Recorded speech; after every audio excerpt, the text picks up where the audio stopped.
આજે બપોરે જમવાનું મેનુ દૂધીનું શાક છે, પાલકની ભાજી સાથે દહીં નાખ્યું છે, ટીંડોરાનો સંભારો, મરચું કાચું ગળ અને રોટલી છાશ, એટલો મેનુ છે. આપણે પણ આજે મસ્ત શાક રોટલી દૂધીનું શાક છે, પછી ભાજી છે પાલકની સ્પિનેચ અને પાપડ અને ટીંડોરાનો સંભારો એવું છે આજે મસ્ત. અને મજા આવી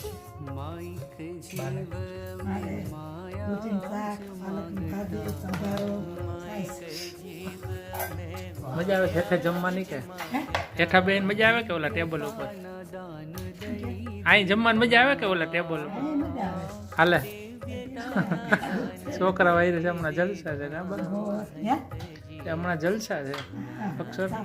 આપણે જો શાક રોટલી ગળ ટીંડોરાનો સંભારો ભાજી ચાલો બધા જમવા.